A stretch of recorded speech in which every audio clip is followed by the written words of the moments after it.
အားလုံးပဲမင်္ဂလာပါကျမတို့ရဲ့ MS Story Channel လေးကနေပြန်လည်ကြိုဆိုလိုက်ပါတယ်တကယ်လို့မိတ်ဆွေကဘ ഹു တုဒရရစရာပုံမြင်လေးတွေကိုစိတ်ဝင်စားရဲဆိုရင် Channel လေးကို Subscribe လေးလုပ်ခဲ့ပြီးဗီဒီယိုလေးကိုဆုံးအောင်ကြည့်ပေးဖို့တောင်းဆိုချင်ပါတယ်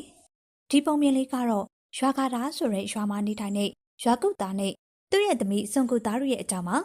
အဖေဖြစ်သူကသမီးဖြစ်သူကိုအယမ်းချစ်ခင်ရပါအဖေမရှိရင်လည်းမနေနိုင်တယ်လို့သမီးမရှိရင်လည်းမနေနိုင်ပါဘူးသူတို့သားဖားနှစ်ယောက်ကတော့တယောက်ကိုတယောက်တိတ်ကိုချစ်မြတ်နေတာပါနေရင်လို့ပဲအဖေရုံကနေပြန်လာပြီးဆိုရင်သမီးဖြစ်သူကဝရဏာမှာထိုင်ပြီးတော့စကားပြောနေကြရပေါ့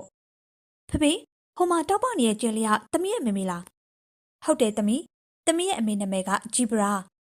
မေမေကဘာလို့အဲ့လိုအမြင့်မှာနေရလဲ။ तू ကသမီးကိုကောင်းကင်ဘဝကနေစောက်ရှောက်နေရ။အမေဒီမှာနေပြီးတော့သမီးကိုစောက်ရှောက်လို့ရတာပဲလေ။အဖေကသူမပြောတာကိုကြားပြီးတော့မျက်ရည်တွေဝဲလာခဲ့ပါရဲ့။ဖေဖေအမေကသမီးနဲ့အတူတူမရှိပေမဲ့လေသမီးကိုဘာလို့ဒီလောက်တောင်ချစ်နေရလဲ။အမေတွေကတော့ဒီလိုပါပဲ။ဘသူပဲဖြစ်ဖြစ်ကို့ကလေးကိုတော့အယမ်းချစ်ကြတာပါပဲ။သမီးဖေဖေနဲ့ပဲစကားပြောနေတော့မှလား။သမီးအတွက်အားလုံးကြော်ပေးရအောင်မယ်လေ။ဟုတ်ကဲ့အဖေသမီးဒီကနေစောင့်နေမယ်နော်။အဖေသွားကြည့်လိုက်။သမီးအမေနဲ့အတူစကားပြောကျင်လို့အဖေကသမီးကိုဖတ်ခဲ့ပါတယ်။ I love you daddy I love you too ပါသမီးလေးရေဒီလိုနဲ့ရာကူမာကမိဖို့ကြောင့်လေးကိုသွားခဲ့ပါတယ်။သမီးကတော့ကောင်းကင်ရံကိုကြည့်ပြီးတော့သူ့ရဲ့အမေနဲ့စကားပြောနေခဲ့ရပေါ့။အမေကိုသမီးအယမ်းချစ်တယ်။သမီးကိုတစ်ခါလောက်ဖတ်ပေးပါလား။စွန်ကူသားကလည်းဝရဏာမှာအမေကိုဖတ်နေတယ်လို့လုံနေတဲ့အချိန်ရှေ့တောက်ကရှော့ပြီးတော့အောက်ကိုပြုတ်ကျသွားတော့တာပေါ့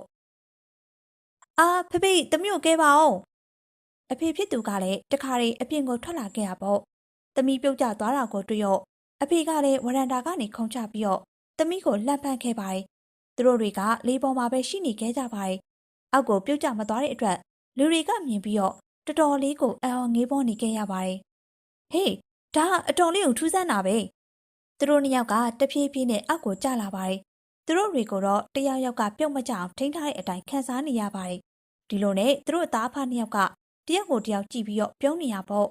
မျိုးထဲမှာလည်းလူတွေကဒီသားဖားနှစ်ယောက်ရဲ့ချစ်ချင်းမြတ်တာကိုအလွန်သဘောကျနေကြပါတယ်ဒီလိုနဲ့တရက်မှာတော့သမီးဖြစ်သူကိုပြောလိုက်ပါတယ်ဖေဖေပြောတယ်မလားသမီးကိုဒီကဘာမှာအချစ်ဆုံးကမေမေပါလို့ဒါပေမဲ့သမီးကတော့ဖေဖေကိုအချစ်ဆုံးလို့ထင်တယ်အဲဒါကြောင့်ဖေဖေက16တက်ဘွားကနေအောက်ကိုခုန်ချလာလေသမီးဖြစ်သူပြောတာတွေကြားပြီးတော့ရွာကုသားကမျက်ရည်တွေဝဲလာခဲ့ပါတယ်ဒီနေ့ဖေဖေကသမီးရဲ့မေမေအကြောင်းပြောပြမယ်လွန်ခဲ့တဲ့9နှစ်လောက်ကစွန်ကုသားကိုမမွေးခင်အချိန်မှာဂျီဘရာကဘာလို့စိတ်ညစ်မှန်းမသိအမြဲတမ်းမှိုင်းနေခဲ့ပါတယ်။တရက်မှာတော့သူမကရွာကုသားကိုပြောခဲ့ပါတယ်။ရွာကုသားအခုတလောငါဘာတွေဖြစ်နေမှန်းမသိဘူး။ငါအယံအောင်ကြောက်တာပဲ။ဘာလို့ကြောက်နေရလဲဂျီဘရာ။ကလေးမွေးရဲ့အချိန်မှာငါတခုခုဖြစ်သွားရင်ငါကလေးကိုငါဘယ်လိုစောက်ရှောက်ရတော့မှလဲ။နေဘာတွေပြောနေရလဲ။ဘာမှမဖြစ်ပါဘူး။အချိန်တွေကြာလာတော့ဂျီဘရာကကလေးမွေးချိန်ကိုရောက်ခဲ့ပြီးသူမကိုဆေးရုံကိုခေါ်သွားခဲ့ပါတယ်။သူမကကလေးမွေးဖို့အတွက်ဘိုင်းနာလုံးတဲ့အတွက်ကြောင့်မို့တော်တော်လေးကိုအော်ဟစ်နေခဲ့ပါတယ်။သူမကလေးမွေးနိုင်ဖို့ကတော်တော်လေးခဲရင်နေခဲ့တဲ့အတွက်ဆရာဝန်ကလည်းပြောလိုက်ပါတယ်။သူမကလေးကိုဖျက်ချလိုက်မယ်ဆိုရင်တော့သူမအသက်အန္တရာယ်တော့မရှိတော့ဘူး။ဒါဟုတ်ကြတော့ဂျီဘရာကတော်တော်လေးခံစားရခက်နေပါတယ်။သူမရင်ခွင်နဲ့ရောက်လာမယ့်ကလေးလေးကိုတတ်ဖို့ပြောနေကြလို့ပါ။ဒေါက်တာကျမဒီကလေးကိုကျမရဲ့ဘိုက်ထဲမှာ6လအောင်ထားခဲ့ရပါကျမသူ့ကိုဒီလိုမျိုးတေးခွင့်မပေးနိုင်ပါဘူးခွဲစိတ်မှုအပြီးမှာတော့ကလေးကအပြင်ကိုထွက်လာခဲ့ပါတယ်ဒါပေမဲ့ဂျီဘရာကလည်းအသက်မရှိတော့တလို့ကလေးလေးကလည်းအသက်ဆုံးရှုံးခဲ့ရပါတယ်သူတို့တွေနှစ်ယောက်စလုံးအသက်မရှိတော့ပါဘူးရွာကုသားကတော့မျက်ရည်တွေနဲ့ဝဲနေခဲ့ပါတယ်သူ့ရဲ့မိန်းမမရှိတော့ကလေးလည်းမရှိဖြစ်နေတဲ့အတွက်သူကအယမ်းကိုခံစားနေရပါတယ်ရွာကုသားကသူ့ရဲ့မိန်းမကိုနောက်ဆုံးနှုတ်ဆက်ဖို့အတွက်လက်ကိုကင်ထားပြီးခဏနေရောသူမရဲ့လက်ကိုလွှတ်ချခဲ့ပါတယ်ဂျီဘရာရဲ့လက်ပေါ်ကတိတ်ဆုံးနေတဲ့ကလေးလေးကလေပေါ်ရောက်သွားပြီးတော့ကလေးကငိုလာခဲ့ရပေါ့ဒေါက်တာကျွန်တော်ကလေးအသက်ရှင်သေးရဲ့လေ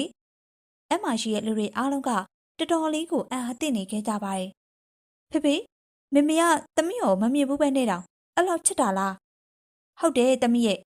အမေကသမီးအပေါ်ပြုတ်ကျနေအောင်လေသူ့ပဲကယ်ခဲ့တာဂျီဘရာကတော့တိတ်ဆုံးပြရတော့မှအမြဲတမ်းသူ့ကလေးလေးဘေးမှာနေထိုင်နေခဲ့ပါတယ်။အဲ့ဒီကစွန်ကူသားအောက်ကိုပြုတ်ကျတဲ့အချိန်မှာပဲအမေဖြစ်သူကအဖေရဲ့ကိုယ်ထဲကိုဝင်ပူးပြီးတော့သမီးလေးကိုကယ်တင်ခဲ့ရပါ သမီးအမေကသမီးကိုဒါနောက်တစ်ချိန်ပြန်ခဲ့ခဲ့ရငါသမီးရဲ့